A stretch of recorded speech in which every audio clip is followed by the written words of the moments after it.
Boa noite a todos e a todas. Boa noite, irmãos e irmãs internautas. Vamos iniciar a nossa reunião pública, a nossa palestra. Eu peço a todos e todas que elevemos, os nossos pensamentos a Jesus para fazermos a nossa prece inicial. Senhor Jesus, estamos aqui, Pai, mais uma vez, direcionando nossos pensamentos ao Senhor para agradecermos por mais esta oportunidade que o Senhor nos concede de aqui estarmos nesta casa de oração, para pedir ao Senhor que nos abençoe, que nos ampare, nos fortaleça e que possamos todos, Senhor, encarnados e desencarnados, aqui presentes, e os irmãos e as irmãs que assistirão esta palestra mais tarde, através do nosso canal no YouTube, sejam também, Senhor Jesus, protegidos pelos benfeitores espirituais e que esses irmãos amigos livrem a todos nós de tudo que for ruim, do exterior e do nosso interior. Ainda carregamos, Mestre, tantas imperfeições que nos causam tantos sofrimentos, tantas dores. Cometemos ainda os nossos equívocos e por isso aqui estamos, nesta casa, nesse momento, para nos educarmos, para aprendermos um pouco mais sobre os Teus ensinamentos, sobre o Evangelho à luz do Espiritismo, e que tenhamos nossa consciência iluminada e nossa fé fortalecida para que nos conduzamos no dia a dia da vida em vigilância, em oração e não venhamos, Mestre, a cair em tentações, a sermos levados pelas ilusões do mundo, pelas fantasias que nós mesmos criamos e pelas tentações sutis e aqueles espíritos que não querem o bem de nós, nossa família e da humanidade, tentam nos influir. Abençoa nossa irmã Isabela, que vai abordar, Senhor Jesus, mais um tema do Evangelho, à luz do Espiritismo, um tema de suma importância, que ele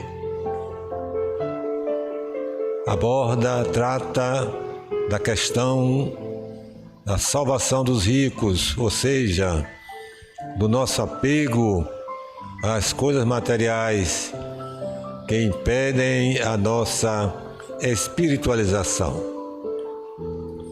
Que o nosso irmão José Petitinho, com toda a sua equipe, envolva a nossa irmã Isabela em fluidos benévolos, de muita luz, para que ela possa nos transmitir essa mensagem de luz, com clareza, com objetividade, que ela sabe como fazer. Pai nosso que estás nos céus, santificado seja o vosso nome. Venha a nós o vosso reino. Seja feita a vossa vontade, assim na terra como nos céus. O pão nosso de cada dia nos dai hoje. Perdoai as nossas ofensas, assim como nós perdoamos a quem nos tem ofendido. Não nos deixeis cair em tentação, mas livrai-nos, Senhor, de todos os males. Que assim seja. Então, queridos irmãos, queridas irmãs, muita paz, né? Que a paz de Jesus esteja conosco. E vamos aproveitar esse momento que Jesus nos concede, né? Para aprendermos um pouquinho mais sobre a sua doutrina, né? Sobre o seu evangelho e caminharmos com mais segurança. Então, eu convido a irmã Isabela para fazer a sua palestra.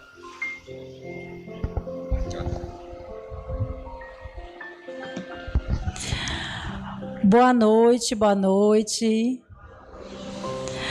Bom, inicialmente eu gostaria de agradecer imensamente a seu Edson pela oportunidade de estar aqui nessa noite para tratar de um tema tão importante. Quando a gente lê o tema de hoje, a gente pode pensar assim: eu não sou rico, eu não sou rica. Isso aí não procede para a minha pessoa. Só que eu queria dizer a vocês, dar um spoiler, como diz o povo novo, né? Que esse é um tema que serve para todos nós. E a gente vai entender isso ao longo da explicação, ao longo da discussão que nós vamos fazer aqui na noite de hoje. Para a gente entender o que a gente vai abordar na noite de hoje, na verdade, esse conteúdo ele está no livro Evangelho segundo o Espiritismo, no capítulo 16, que diz: não pode servir a Deus e a Mamon, no item de 1 até 5. Então, esses itens de 1 até 5 são divididos em 4 partes, que a gente vai abordar na noite de hoje. Então, a gente vai falar da salvação dos ricos, que é o tema da palestra. A gente vai falar de preservar-se na avareza. A gente também vai falar do item chamado Jesus em casa de Zaqueu e a parábola do mal rico. Então, vocês vão ver que na noite de hoje a gente tem algumas histórias que a gente vai estudar ao longo dessa noite, para entender esse tema. E aí... Ixi, gente, ficou estranho, tá vendo? Vê aí. Então, esse primeiro... acho que não. Cortou umas 2 linhas aí. Mas enquanto o Gene ajeita, a gente pode ir conversando. Então, a frase mais importante é o título do primeiro item, que não é possível servir a Deus e a Mamon. E aí vocês podem se perguntar, quem é Mamon? Né? Mamon é uma pessoa, né? E aqui a gente vê... Virginia, ficou ótimo, deu certo aí. Consegue passar? Aí. Mamon é uma pessoa? Não, gente, Mamon não é uma pessoa. Mamon é uma figura que representa a riqueza, o apego aos bens materiais. E aí a gente consegue ver nessa figura do lado direito a representação de Mamon. Aquela pessoa, observem como ele está vestido. Ele está com a roupa assim, chique, aparentemente nova? Não. Mas ele está como? Sentado em cima de uma, como é que a gente chama? Uma arca cheia de dinheiro. Ali está cheio de dinheiro. E ele está agarrado também com outras coisas ali de muito valor. Então, observem, ele não está muito preocupado em se vestir arrumadinho, não. Ele está preocupado, sim, de guardar aquilo que ele tem. E essa é a representação perfeita de Mamon.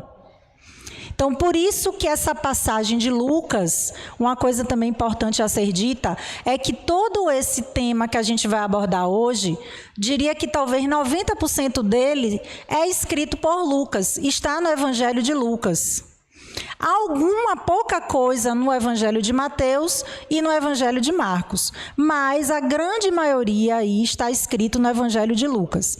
Então, ninguém pode servir a dois senhores, porque ou odiará um e amará o outro, ou se prenderá a um e desprezará o outro. Então, fazendo essa dualidade entre servir a Deus e a Mamon. E essa imagem, ela reflete isso.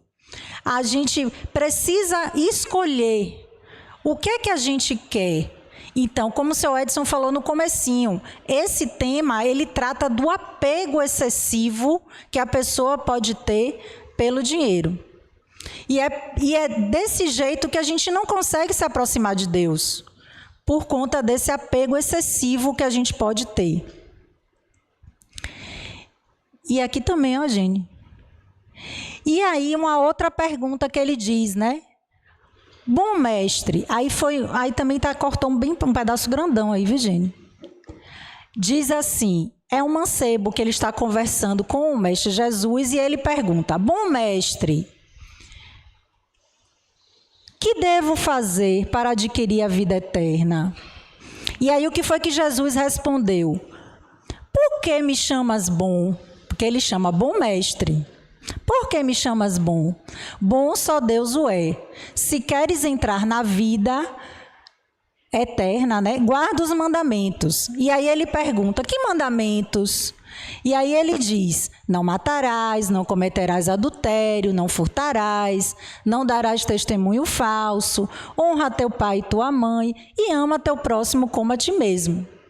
E aí esse mancebo ficou muito feliz com essa história e disse assim, isso aí eu já sei, isso eu faço, então está tudo certo para mim, a vida eterna está garantida para a minha pessoa. E aí, o que é que acontece? O que é que falta então, já que eu faço tudo isso que ele mandou, né, dizer que era para fazer? Aí ele diz, se queres ser perfeito, vai, vende tudo o que tens, dá-os aos pobres e terás um tesouro no céu. E depois vem e segue-me.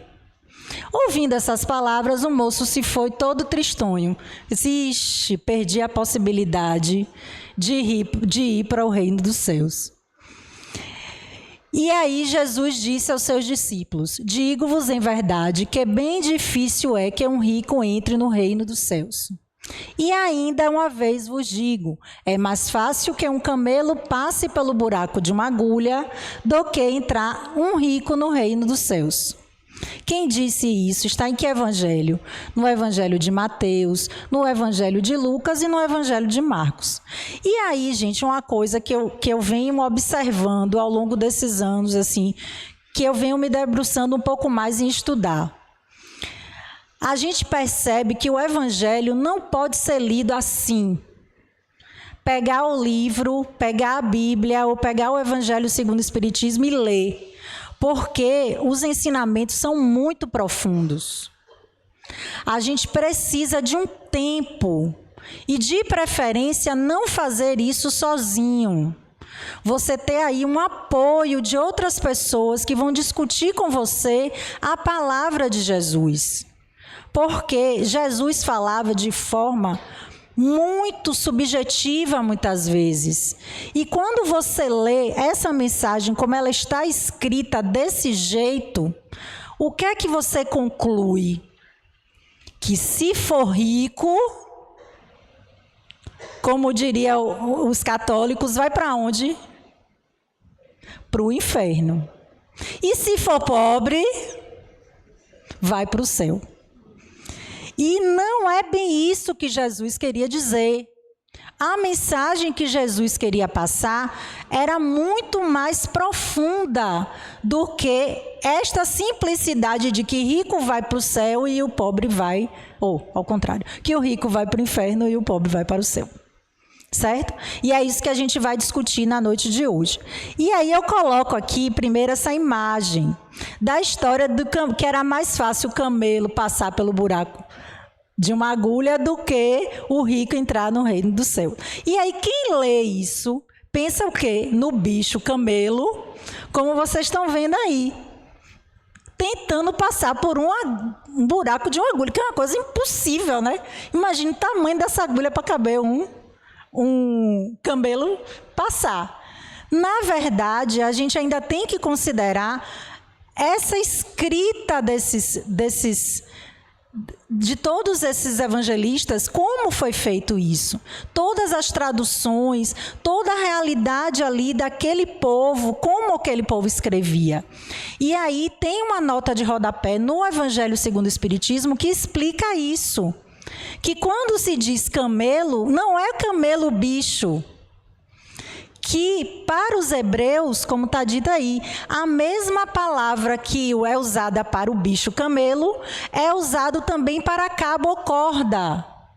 Por isso que tem essa imagem aí. Na verdade, o que ele queria dizer não era o camelo, mas sim a corda, o cabo de um navio. Entenderam? Por isso que é importante que a gente faça uma leitura aprofundada sobre aquilo, para a gente entender que nem sempre é aquilo que está escrito de forma nua e crua. É algo muito mais profundo que a gente precisa discutir. E aí eu faço duas perguntas. Será que Jesus condena a riqueza? Essa é a primeira pergunta. E a segunda, e será que é possível conciliar riqueza e Deus? Então é algo que é importante a gente discutir com tranquilidade, refletindo que o que é importante não é ser rico ou ser pobre.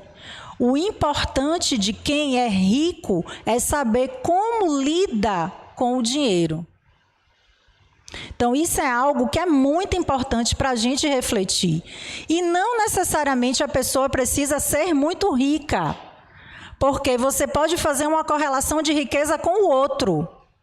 Ou seja, por exemplo, uma pessoa que ganha um salário mínimo, ela é rica comparando com uma pessoa que não recebe nem um centavo.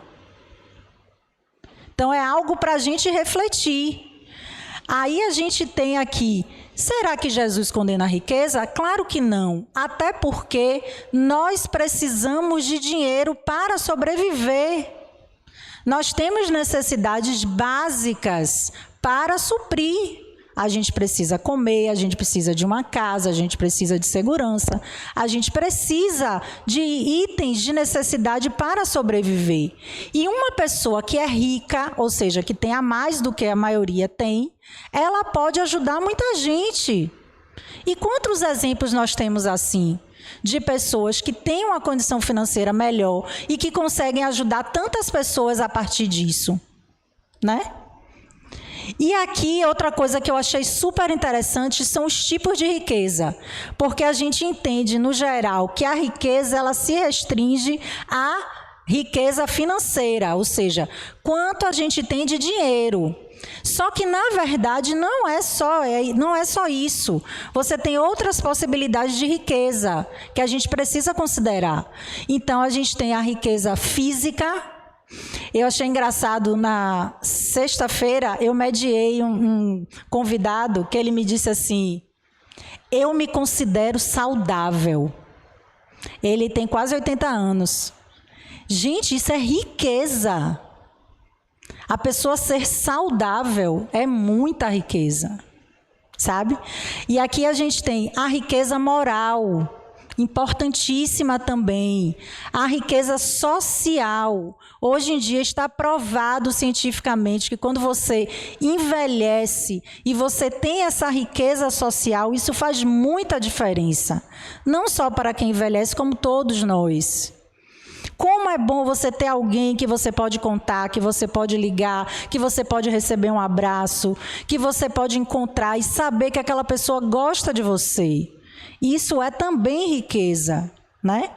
A gente tem também a riqueza temporal. Eu estou buscando essa riqueza, viu, gente?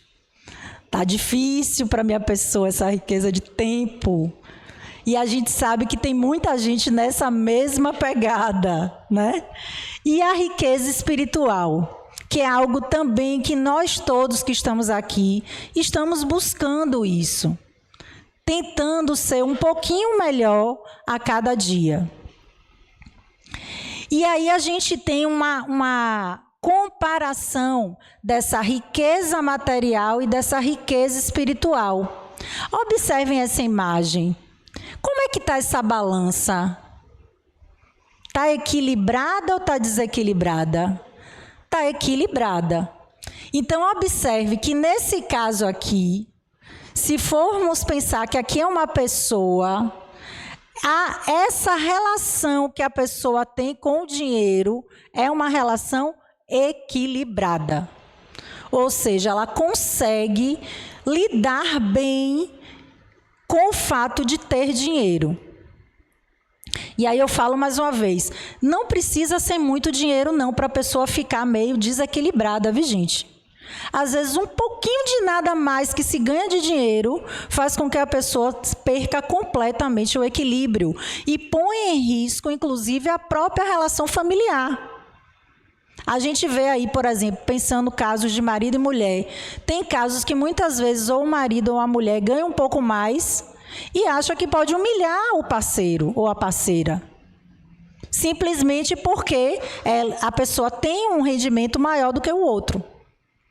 Então, é algo também para a gente refletir. E aí, como eu digo, que toda vez que eu sou convidada para falar, eu sempre agradeço muito, porque sempre quando a gente recebe um tema, esse tema de alguma forma tem a ver com a gente. A gente acaba sempre sendo tomado por isso, de alguma forma, né? Então, aqui eu trouxe essa imagem, por quê? Porque muitos de nós, se não tomar cuidado, a gente é tomado por esse movimento de ser workaholic. O que é isso? É uma pessoa que só faz trabalhar, tem obsessão, tem assim, trabalha sem parar, não consegue desligar um minuto. E isso é algo muito comum nos dias de hoje. E nós, precisamos ter esse discernimento de equilibrar essas atividades profissionais com as outras atividades que nós temos. Afinal, nós não somos apenas trabalhadores e trabalhadoras. Nós somos pessoas que têm uma família, nós somos pessoas que têm amigos, somos pessoas que têm uma vida também religiosa e outras coisas mais, que gostamos de fazer um esporte, uma atividade física, ou seja, nós somos muitas coisas. Então, existem pessoas hoje que não conseguem parar de trabalhar. Eu não sei vocês, mas no nosso caso, né, eu como professora, por exemplo, depois da pandemia piorou muito. A gente recebe mensagem de aluno, de professor e de tudo mais, de madrugada, domingo. Esse domingo especificamente, 8h da noite, eu recebi uma mensagem de um professor, me pedindo algo que era uma demanda que ele precisava que eu respondesse. Então, assim, nós precisamos ter consciência desse fato e trabalhar na nossa mente essas questões, para que a gente consiga voltar para aquela balança do slide anterior. E a gente consiga equilibrar, porque, na verdade, pode acontecer da gente acabar desgastando relações profissionais, desgastando relações familiares, afetivas, por conta disso. E em busca do dinheiro desesperadamente. Então, muitas vezes, para ganhar um pouco a mais, trabalha um turno, trabalha 2 turnos, trabalha 3 turnos e vai-se embora. E aí, a gente tem aqui uma frase de um filósofo, que ele é muito interessante, os textos dele, que chama Humberto Roden, que diz assim: quem fez dos bens materiais um fim, em vez de um meio, pratica idolatria. E aí ele mais ou menos que repete aquela frase que a gente viu no comecinho. Ninguém pode servir a 2 senhores, a Deus e o dinheiro. Quem serve ao dinheiro proclama o dinheiro seu senhor e soberano, e assim mesmo servo e súdito. Ou seja, é o dinheiro que controla ele, não é ele que controla o dinheiro. E aí ele diz, mas quem obriga o dinheiro a servir-lhe é senhor do mesmo, porque usa o dinheiro como meio para algum fim superior. E aí eu trouxe também esse livro que diz assim, você sabe lidar com seu dinheiro? E aí bota aquele cofrinho, né? E aí é interessante que a gente entenda que esse lidar com o dinheiro, a gente precisa trabalhar desde quando a pessoa é criança. Porque a gente vê aí o apego desde criança, gente. A gente observa isso, algumas crianças que você já observa o apego, por exemplo, com o brinquedo, ou com o pai, ou com a mãe, ou com algo material que está ali, que não consegue partilhar. E aí, esse é o momento da gente começar a trabalhar com essas pessoas para que elas virem adultos equilibrados. Então, é algo também importante para a gente refletir. E a gente também tem uma passagem de Paulo, que está escrito lá em Timóteo, que diz assim, também ordene aos ricos que façam o bem, que sejam ricos em boas obras, que sejam generosos e que estejam prontos para repartir o que têm com os outros. Observem que nessa fala de Paulo, já fica claro ali que ele não vai para o inferno se ele for rico, mas que ele precisa dividir com quem precisa. E é como ele está dizendo aí, a importância da caridade. Então, se aquele irmão tem mais condição, ele pode ajudar mais do que aquele que não tem, do ponto de vista material, porque nós sabemos que caridade vai para além da caridade material. A gente tem outras formas de ajudar o outro, que é a chamada caridade essencial ou imaterial, que não precisa de um centavo para poder ajudar. Outro livro interessante, a gente chama de Livro da Esperança, que é de Chico com Emmanuel, que diz, o dinheiro do trabalho e da honestidade, da paz e da beneficência pode ser creditado no banco da consciência tranquila. Eu achei isso fantástico. É um banco, viu? E esse banco aí é muito, muito importante para a vida da gente. Não tem coisa pior do que você deitar a cabeça do travesseiro e não ter a consciência tranquila, né? E aí ele diz, toda vez que surja unido ao serviço e à caridade, será sempre bênção de Deus, fazendo prodígios. E aí essa passagem, eu achei interessante falar da importância de você fazer o bem com o dinheiro que tem. Outra coisa interessante, que também está no livro Perante Jesus, de Chico, outra publicação de Chico, chama a atenção da nossa livraria, não é mesmo? Que nós temos muitos exemplares, não sei se tem todos esses que eu estou falando aqui ao longo do tempo, mas com certeza a maioria deles tem.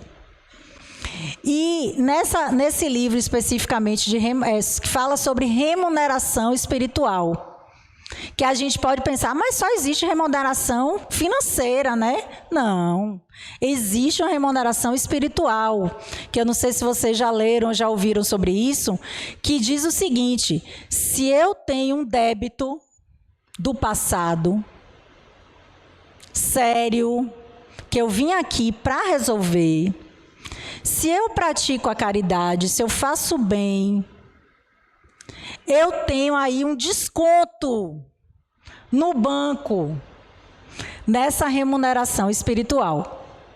E é isso que está escrito aqui. Toda vez que a justiça divina nos procura para acerto de contas, se nos encontra trabalhando em benefício dos outros, manda a misericórdia divina que a cobrança seja suspensa por tempo indeterminado. Olha que desconto bom que a gente ganhou. Não é?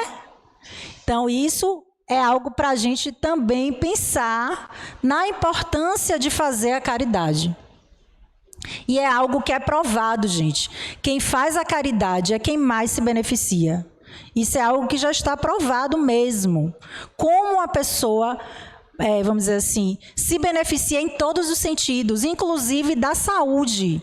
Muitas pessoas melhoram a sua saúde a partir disso. E aí a gente vai para a continuação do Evangelho segundo o Espiritismo. Como eu disse a vocês, a gente começou falando da salvação dos ricos e agora a gente vai para preservar-se da avareza. Observem que tudo é na mesma temática, mais ou menos, né? E aqui a gente tem uma passagem que também está no Evangelho de Lucas, que diz assim: então, no meio da turba, um homem lhe disse: mestre, dize a meu irmão que divida comigo a herança. Ele estava muito preocupado, porque ele queria que Jesus ajudasse ele a dividir, que o irmão dividisse a herança com ele. E aí Jesus disse: ó homem, quem me designou para vos julgar? Será que agora eu virei juiz de direito, né? Ou vou fazer suas partilhas? E aí ele disse: tende o cuidado de preservar-vos de toda avareza. A avareza não é coisa boa, viu? Seja qual for a abundância em que o homem se encontre, sua vida não depende dos bens que ela possua. Observe essa imagem do homem com a... Como é que é o nome disso que me fugiu? Algema, algemado com o dinheiro. Observem quantas pessoas a gente conhece que também tem essa característica. E aqui eu chamo a atenção de algo muito sério, que é a questão das partilhas a partir do desencarne de um ente querido. Muito sério isso. Quantos e quantos, se a gente aqui fosse abrir para vocês falarem, eu tenho certeza que muitos de vocês já acompanharam histórias extremamente tristes dessas partilhas, dessas heranças, que acaba a pessoa recebendo esse dinheiro, colocando essa algema e acabando as relações familiares. Acabando as relações familiares. Por conta disso. E às vezes é tão sério que chega um matar o outro. Não sei se vocês já viram histórias como essa, que realmente é muito, muito complicado. E aí eu trouxe dois trabalhos interessantes sobre isso. Tem um trabalho que está nesse livro, chamado Administração de Marketing, que fala sobre a avareza, a sacralização e a materialização e o consumo, que na verdade fala sobre os colecionadores, pessoas que são colecionadores, sabe? E aí ele diz: o que é avareza? É apego excessivo ao bem material.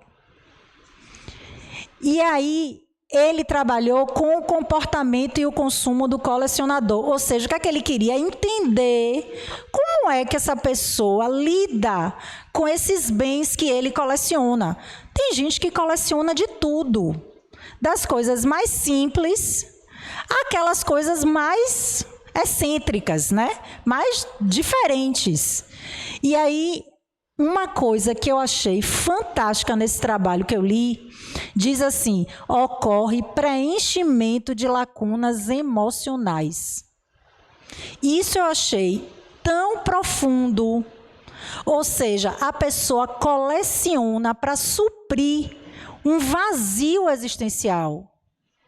Aquilo que ela tem dentro dela, oco. Então ela acha que colecionando, ela consegue ocupar esse espaço que está vazio no seu coração.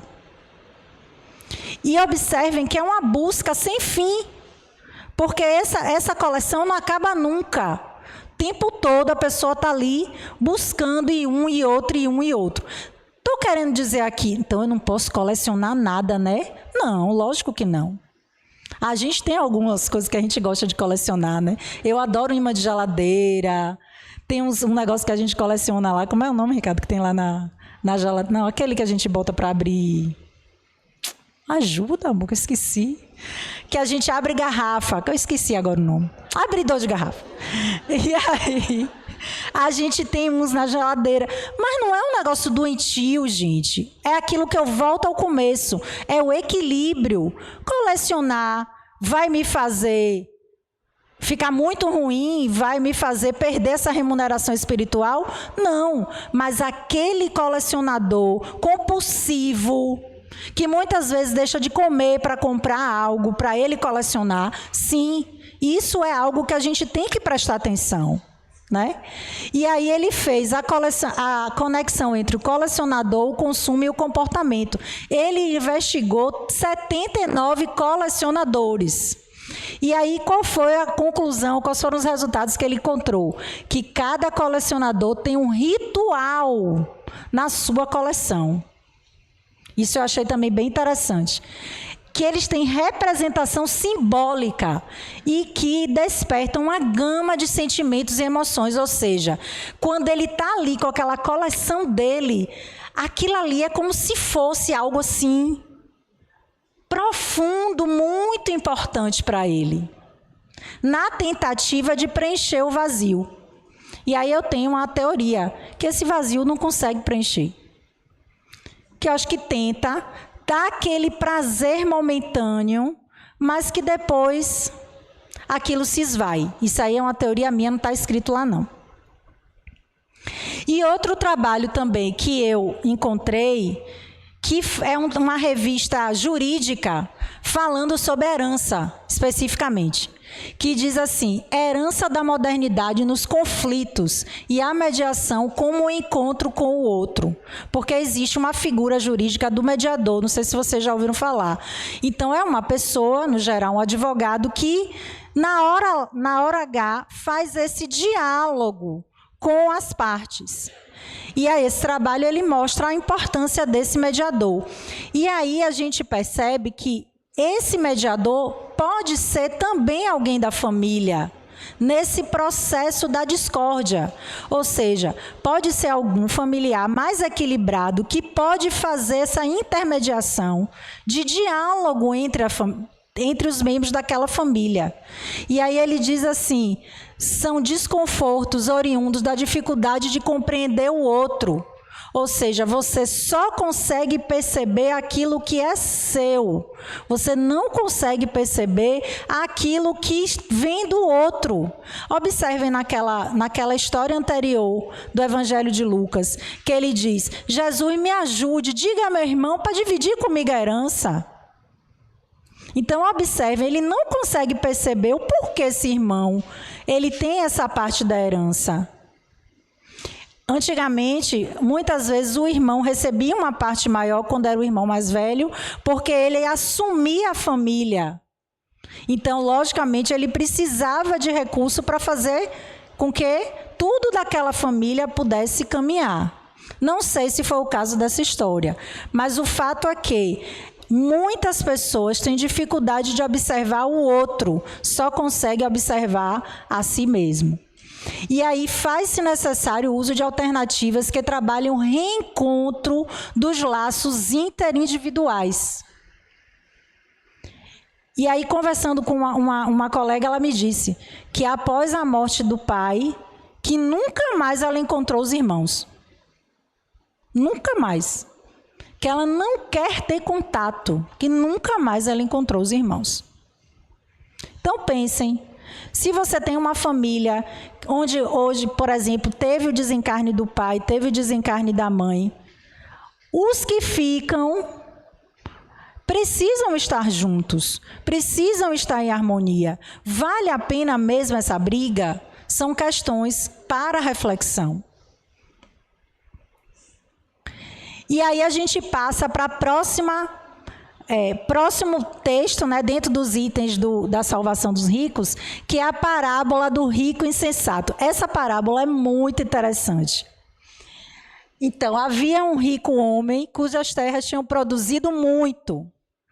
E aí esse rico pensou: meu Deus, eu estou com uma produção enorme. O que é que eu faço?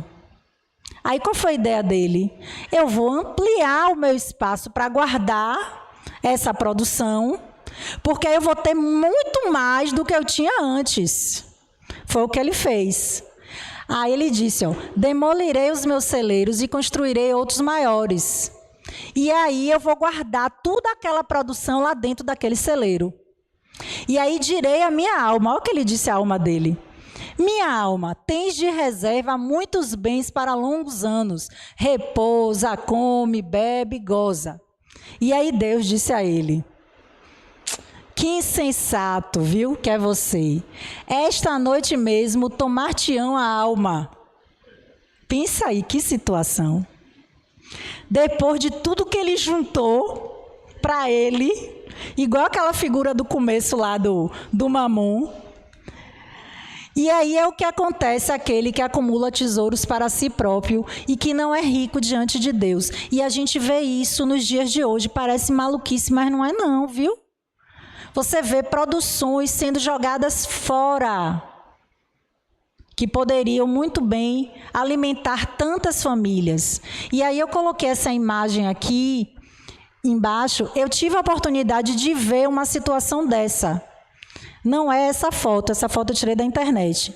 A gente passou na rua e tinha na porta da casa de uma pessoa dizendo, pode levar se você quiser, várias frutas. Porque a pessoa tinha demais, para não perder, ela botou na porta de casa e ninguém nem viu quem era o dono da casa. E a pessoa pegava e levava o que queria. Então aqui mostrou exatamente assim, ó, manga grátis, pode levar, me ajude, evite o desperdício. Olha que coisa mais linda, gente. Será que isso deixou aquela pessoa mais pobre? De jeito nenhum. E aí, sim, claro.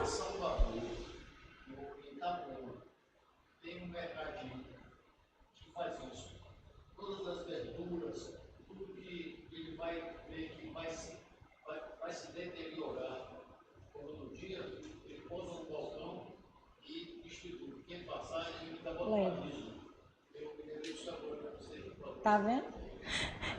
Então, tá vendo, gente? É uma coisa tão simples. Se esse mercadinho faz isso, você observa que eles estão se sustentando, eles estão se mantendo, eles estão evoluindo. E eles estão dividindo, né? Aqui a gente tem um caso, né, na nossa família, dessa situação. A pessoa pegou o dinheiro, botou embaixo do colchão, não disse a ninguém, como diz o povo, não disse a senhor ninguém, e deixou lá esse dinheiro escondido embaixo do colchão. E aí, depois de muitos anos, houve uma mudança da moeda,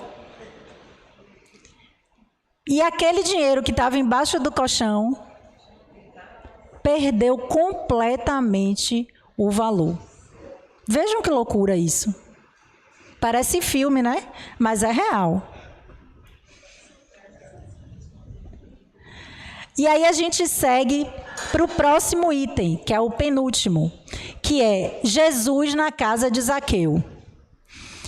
Então, tendo Jesus entrado em Jericó, passava pela cidade e havia um homem chamado Zaqueu, que era um publicano. O que é um publicano?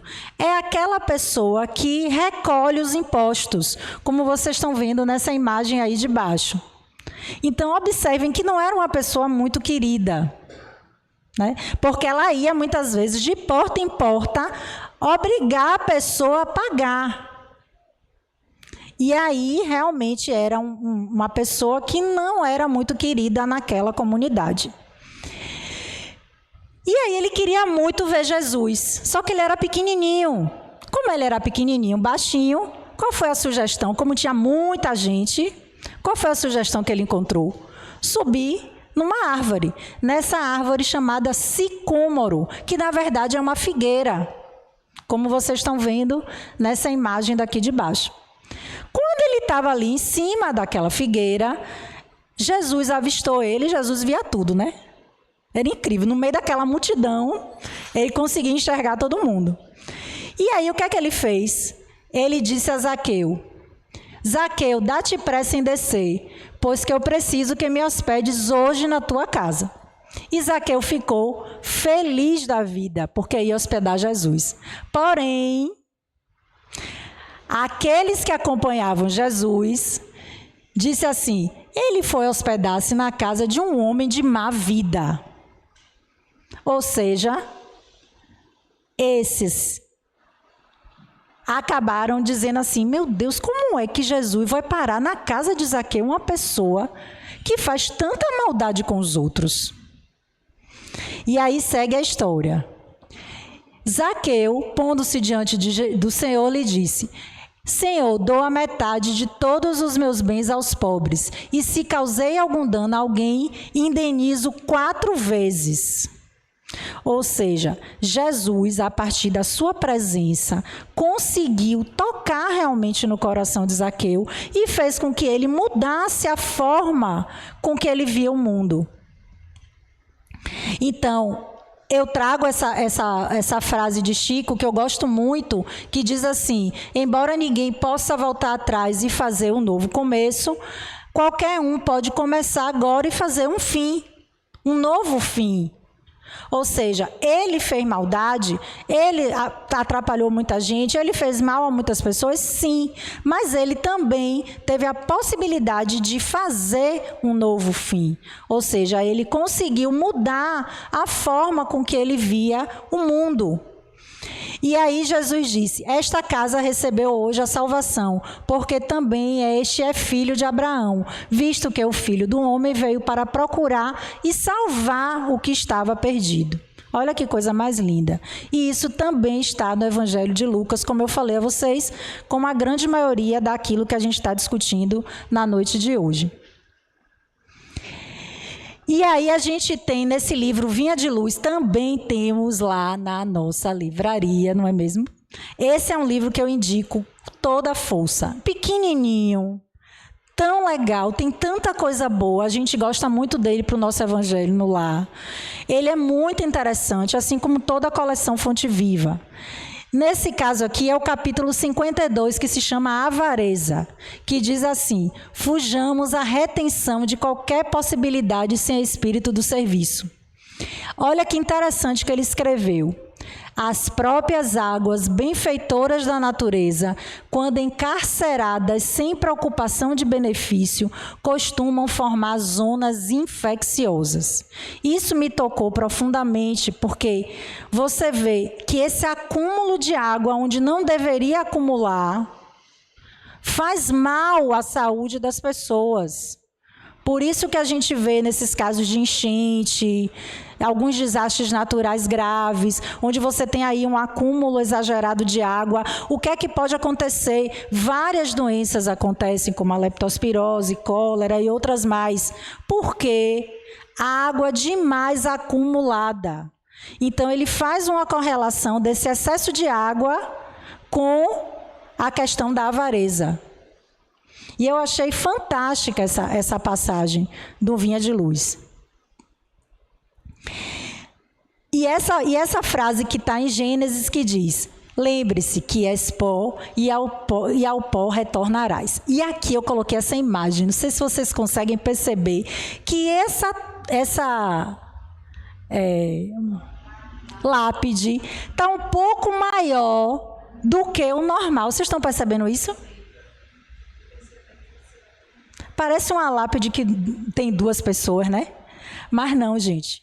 Essa é uma história inusitada de um homem que decidiu, em testamento, ser enterrado no seu carro. É verdade. Podem procurar na internet que vocês vão achar. Eu vi a foto do homem, eu vi a filmagem do enterro, mas eu não quis botar aqui, que eu acho que isso não vale a pena. Aí eu botei só essa parte. E ele fez em testamento, onde ele morreu dentro do carro com as suas armas. Acho que ele tinha umas 7 armas, uma coisa assim. Ele comprou um sítio para ser o local onde ele ia morrer, porque aí observem que não é um cemitério.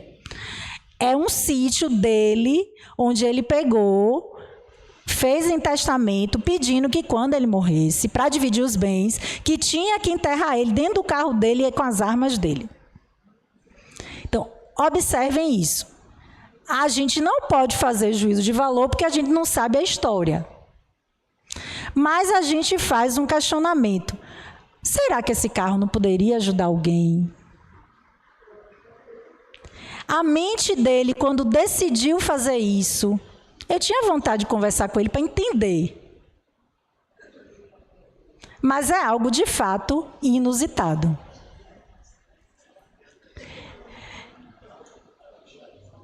E aí depois procurem na internet que vocês vão achar. E aqui a gente tem o último item, que é a parábola do mal rico. Esse desenhozinho representa essa parábola, né?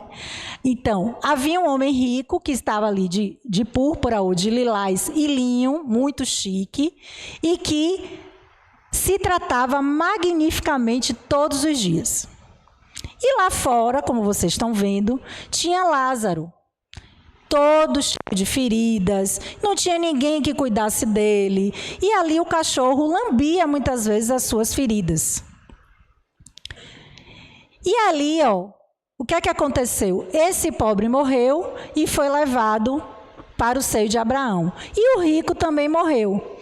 E aí, quando esse rico estava desesperado, ele levantou os olhos e via de longe Abraão e Lázaro em seu seio. E disse: Pai Abraão, tem piedade de mim e manda-me Lázaro, a fim de que molhe a ponta do dedo na água para me refrescar a língua, pois sofro horrível tormento nessas chamas.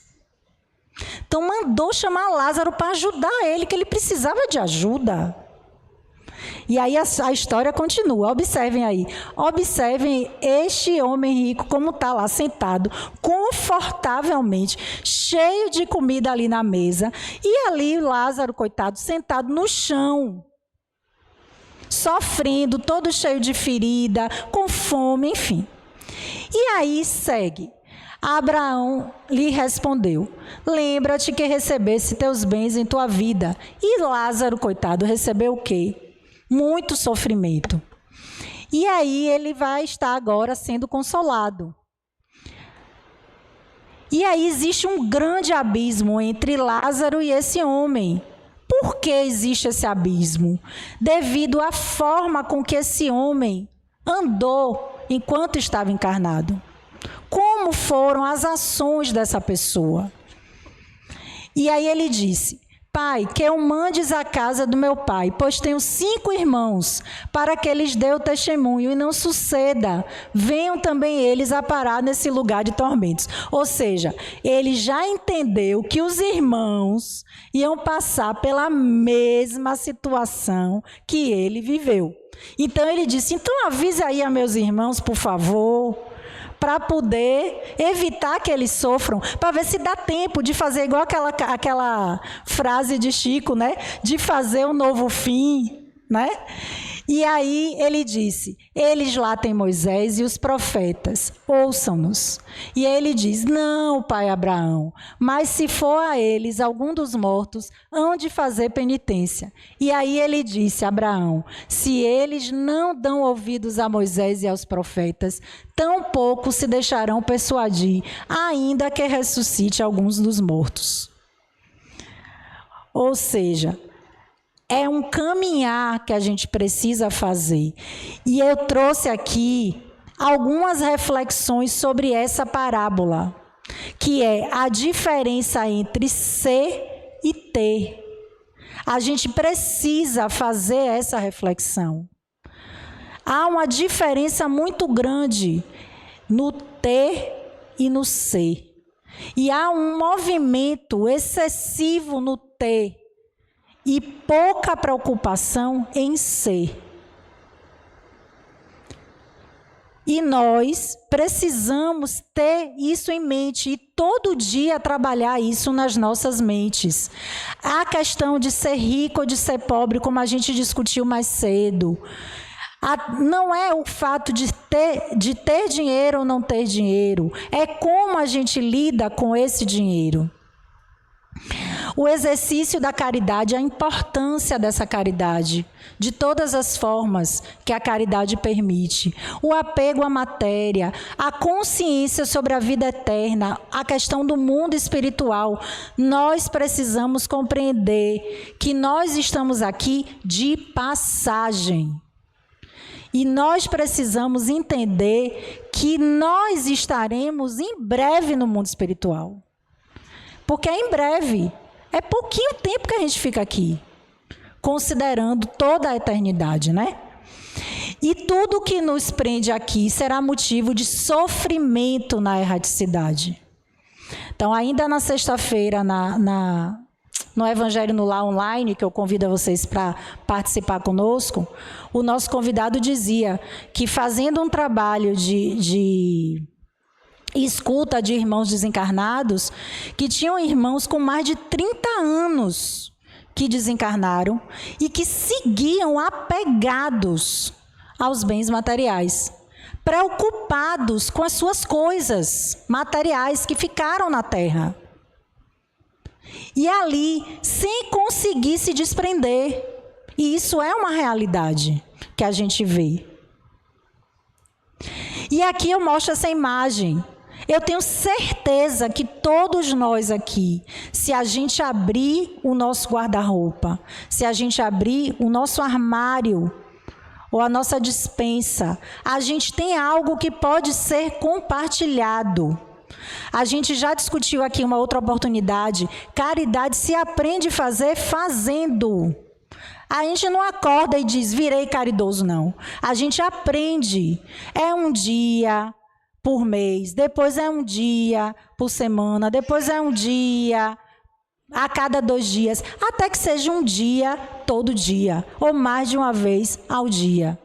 Então eu convido a vocês que olhem lá o guarda-roupa de vocês, olhem lá a despensa de vocês e vejam se não tem algo que possa partilhar com alguém que precisa. E esse é um movimento que todos nós devemos fazer, não somente com os bens materiais, mas com uma palavra amiga, um abraço, um sorriso, algo que possa fazer bem ao outro. E aqui eu trouxe esse texto, já estou acabando, que diz, na verdade foi uma comunicação que está também no Evangelho segundo o Espiritismo, de uma rainha da França. Eu achei tão interessante que eu quis compartilhar com vocês. Que diz assim, ela se apresentou como uma rainha que exemplifica a realeza terrestre, a dignidade real na terra, sem a dignidade moral. Ou seja, dentro daquela riqueza que eu mostrei a vocês, ela não tinha riqueza moral, estava fora. Surpreendeu-se, pois, ao despertar no plano espiritual, não ter levado a sua realeza. Ou seja, ela despertou e cadê os súditos dela? E cadê as roupas dela? Vocês já viram, entraram, não sei se alguém já teve a oportunidade de ver pela televisão, no vídeo ou pessoalmente, um quarto de uma rainha, ou os quartos. São muitos quartos, são muitos armários, são muitas roupas, são muitos tudo e muitos empregados. E ela queria esse povo todo e esse aparato tecnológico de rainha, né?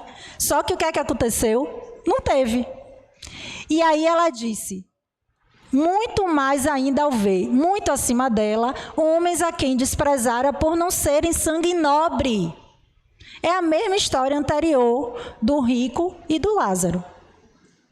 Ou seja, ela ficava indignada, como é que ela está naquela condição de sofrimento ali, e o outro que ela considerava tão inferior, estava numa condição tão mais privilegiada do que ela no mundo espiritual.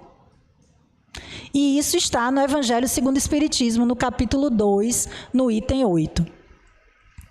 E também a história muito conhecida, que nós temos o livro e nós temos o filme, que é o tema do nosso Diálogos Espíritas do ano de 2025, nosso programa online, que é a história de André Luiz. André Luiz passou mais de 8 anos no umbral, ali pensando, apegado em tudo aquilo que ele viveu. E quando ele chegou lá na colônia Nosso Lar, o que é que ele queria? Ele era médico. Ele achava que ele ia trabalhar em Nosso Lar como o quê? Como um médico. Cadê meu estetoscópio? Cadê meu jaleco? Cadê minha maca para eu atender meus pacientes? E o que é que ele recebeu? Uma vassoura. Você quer trabalhar? Vamos, então venha limpar aqui que a gente está precisando de ajuda. Então, a gente precisa pensar nessa vida espiritual. E já finalizando, no Livro dos Espíritos tem uma questão que é a 913, que diz: dentre os vícios, qual que se pode considerar radical? E aí eu digo a vocês, meus irmãos, é o egoísmo. É uma grande chaga que nós temos. O egoísmo, ele aí deriva todo o mal, como está escrito nessa questão. Estudai todos os vícios e vereis que no fundo de todos tem o egoísmo. Podem observar. Por mais que lhes dei combate, não chegareis a extirpá-los, enquanto não atacardes um mal pela raiz, enquanto não lhe houverdes destruído a causa. Tendam, pois, todos os esforços para esse efeito, porquanto aí é que está a verdadeira chaga da sociedade. E aí lembram da consciência tranquila, que a gente viu um pouquinho antes? Então, o Senhor, sim, o Senhor é a minha força e é o meu cântico. Ele é a minha salvação. E Chico diz: o maior patrimônio da criatura é a consciência tranquila. É você poder deitar a sua cabeça no travesseiro e dormir em paz, que você fez o que era possível de fazer, que também a gente não pode querer resolver os problemas de todo mundo, porque às vezes a gente não tem capacidade de fazer isso, mas a gente pode sim fazer o que está ao nosso alcance. E aí inspire paz e expire gratidão, que é o final dessa mensagem que eu queria passar para vocês. Não sei se dá tempo, tem um vídeo bem rapidinho. Dá para passar, Gine? 3 minutos só.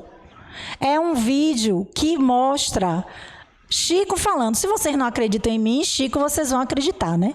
Aí tem Chico falando o que eu falei de forma... Na verdade, um pedacinho do programa Pinga Fogo, que está aí sendo falado sobre a avareza por Chico. E aí a gente encerra.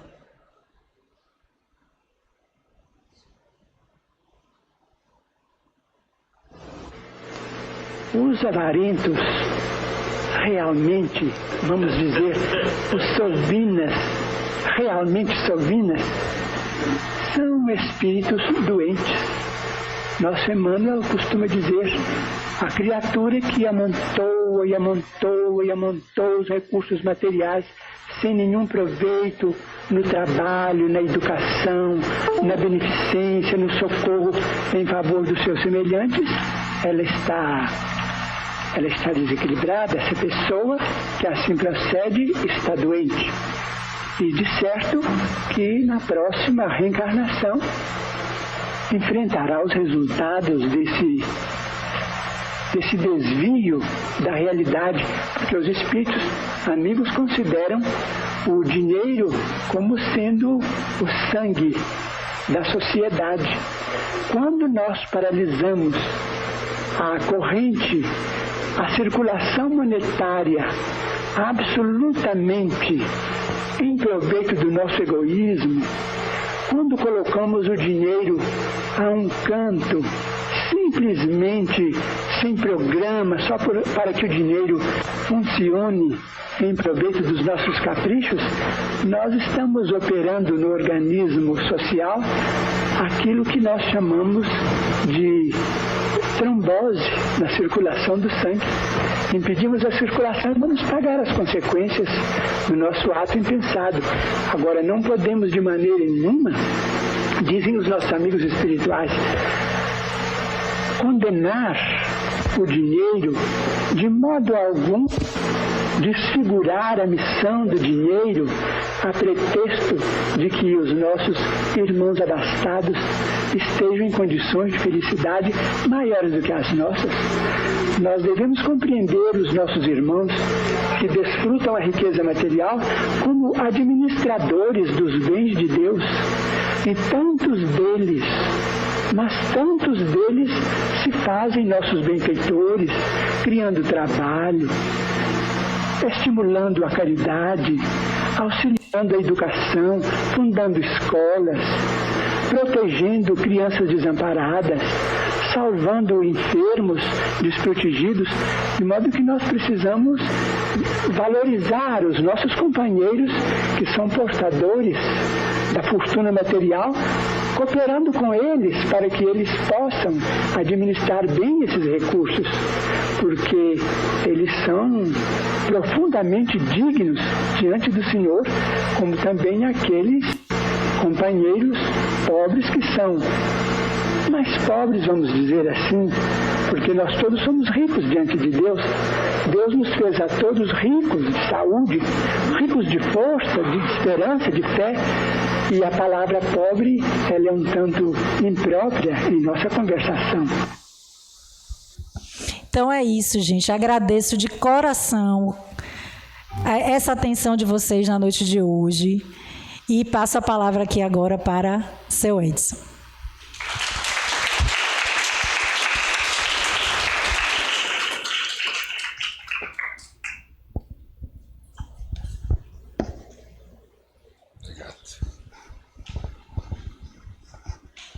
Obrigado a nossa irmã Isabela por mais essa palestra, né, gente? Tão esclarecedora, né, para todos nós, que realmente nós precisamos ouvir, né, para que reflitamos, avaliemos, vejamos como é que nós estamos, para que não sejamos pegados depois de surpresa, né? Eu não sabia que era assim, está sabendo, né?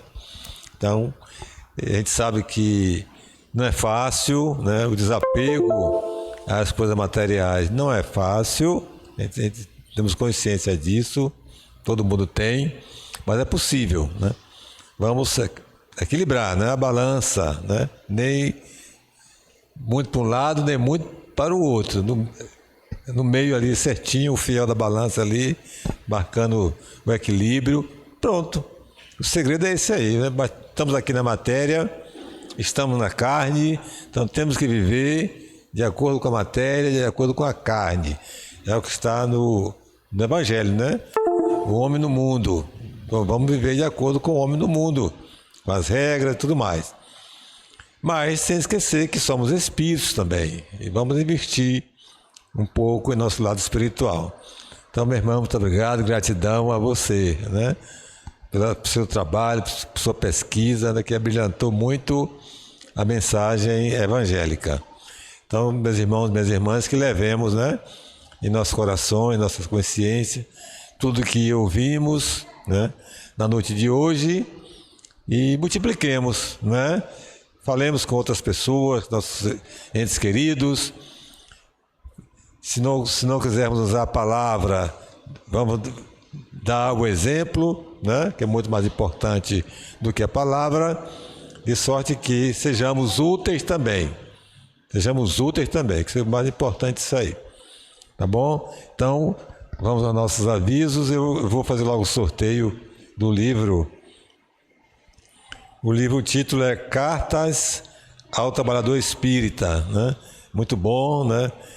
Muito importante para nós que militamos nessa doutrina maravilhosa, que é a nossa doutrina espírita, né? O autor, o médium Dineu de Paula, né? E o espírito que ditou é Charles Augustin Sainte-Beuve, né? Francês, né? Então, diga, Rafa. Hein? 59, 26, 23.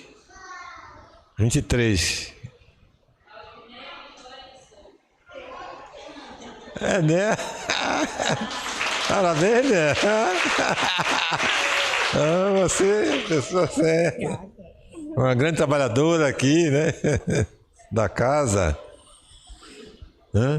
E vamos agora aos avisos, né? Lu, você vai querer falar depois sobre o coral? Na próxima quarta-feira, nós teremos aqui de 19 às 19 horas, mais uma edição do nosso querido Diálogos Espíritas, Estamos estudando nesse ano o livro Nosso Lar.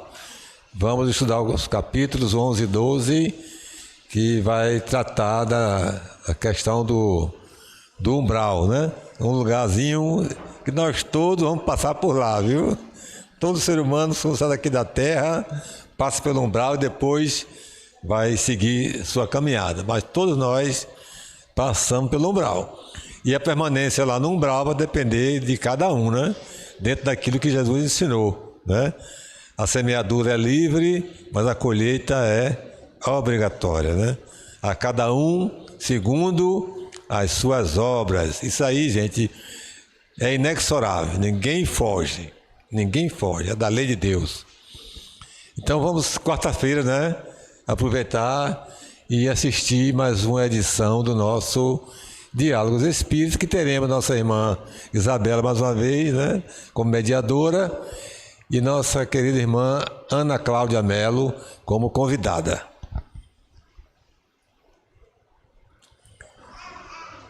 Pronto, nós criamos um departamento de arte e cultura, né?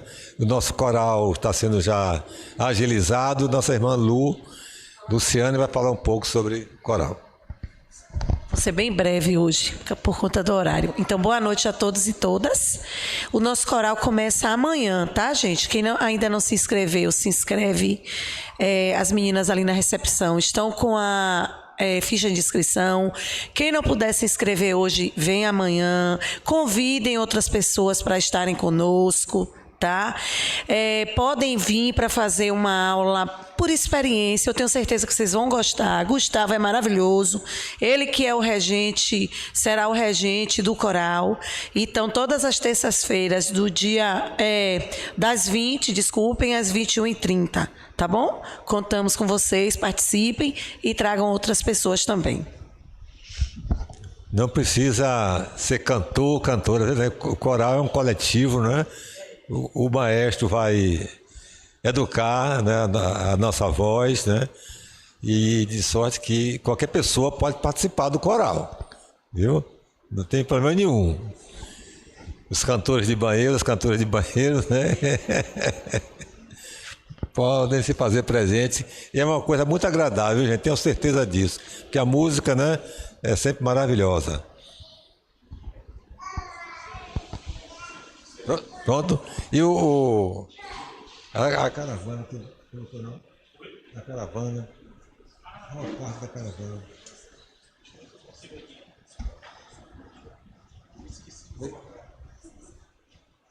Vai dar tempo?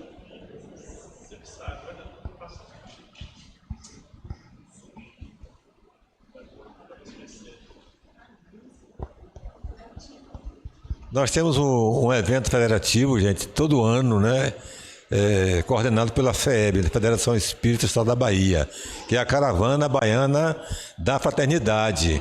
É um movimento muito importante, né? Que nessa época do ano, de fevereiro, março,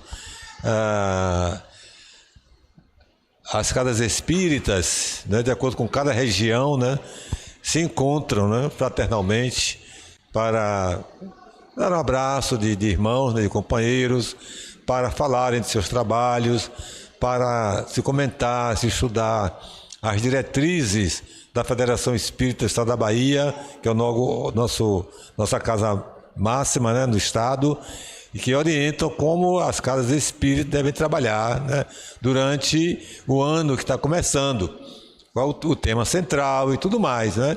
Então a gente se reúne nas casas espíritas, vão grupos, né, para discutir isso aí. Passamos o dia todo, né? A gente sai daqui de manhã, almoça lá, os irmãos anfitriões, né, nos oferecem almoço, né, com muito carinho, né? E de tarde a gente retorna para casa, né? Quem tem carro e puder ir com seu carro, vai, né? E se puder dar uma caroninha, quem não tem carro, a gente agradece. Então, no próximo dia 23, né, domingo que vem, nós vamos visitar a região de Salinas da Margarida, né? Vamos sair 7 horas da manhã, lá do nosso co-irmão, o Joana de Ângeles, Sabe onde é o Joana de Ângeles? Ali naquela chamada Rua das Clínicas. Tem a Praça da Bíblia, né? A gente sobe ali à direita, chamada Rua das Clínicas, a primeira transversal, o centro fica ali. Então nós vamos sair dali às 7 horas da manhã para visitar, vamos direto para Salinas e lá vai ter um encontro, né, das casas espíritas, daqui Santo Jesus, de Nazaré e da ilha. Vai se encontrar lá e vamos para ser aquele bate-papo, né? Aquela conversa agradável de irmãos com irmãs, e almoço meio-dia, né? À tarde retornaremos. Isso é um movimento muito importante, porque fortalece, né, o movimento espírita do estado da Bahia, né, e dos demais estados do Brasil, e por conseguinte, o movimento espírita do estado do Brasil. Né? É muito bom, muito gratificante. Nós somos, a gente sabe, né, que uma caravana de espírito de luz acompanha todo mundo, né, e nos protege de tudo que é de ruim e nos ajuda nesse entendimento e nosso fortalecimento. Viu? Então, quem puder, não tiver nenhuma programação marcada para dia 23, então sairemos daqui às 7 da manhã, lá do Joana de Ângeles, né? E retornaremos à tarde. 17 horas, por aí, estamos chegando aqui em casa, tá bom? Então está aí o convite e aproveito que é uma coisa muito boa. É muito boa, meu. Quem for vai gostar. Tá bom? Então agora nós vamos fazer nossa prece de encerramento, de agradecimento a Jesus. Eu peço aos irmãos passistas que ocupem suas posições e após a oração e o passe coletivo, quem estiver em tratamento vai descer, né, por aqui ou lá pela entrada para o trabalho de fluterapia, que é o socorro espiritual. Eu convido a irmã Isabela para fazer a prece.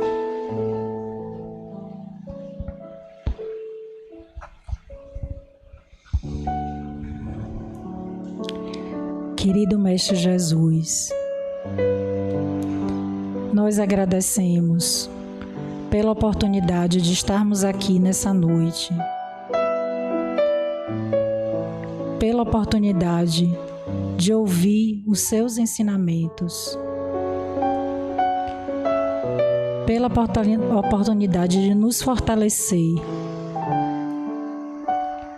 Ajudai-nos, Senhor, a sermos seres humanos melhores a cada dia. Ajudai-nos para que nos libertemos do egoísmo. Ajudai-nos a praticar a caridade todos os dias. A ajudarmos os irmãos que precisam. A nos fortalecermos como seres humanos.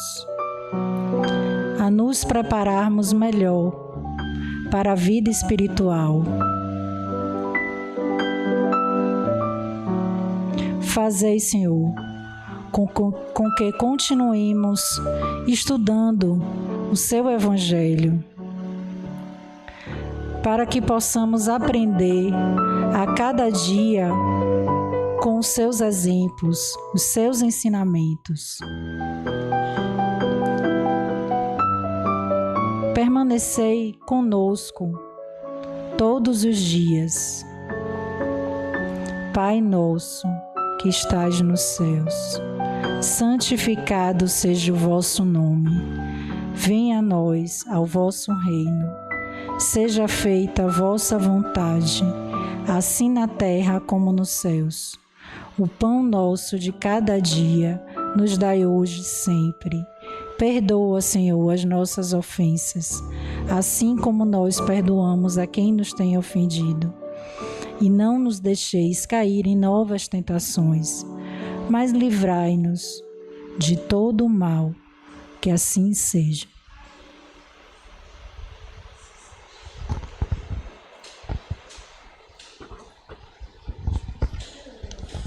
Irmão, só um minutinho só. Eu peço a quem for para a caravana domingo. Eu peço, por favor, dê o nome ali a Rafaela, porque o pessoal de Salinas precisa saber quantos vão para poder dimensionar a quantidade de almoço, né? Não fazer de mais nem fazer de menos, né? Então quem tiver interesse, né, dá o nome ali, a Rafaela me passa, eu passo o pessoal lá, tá bom? Obrigado.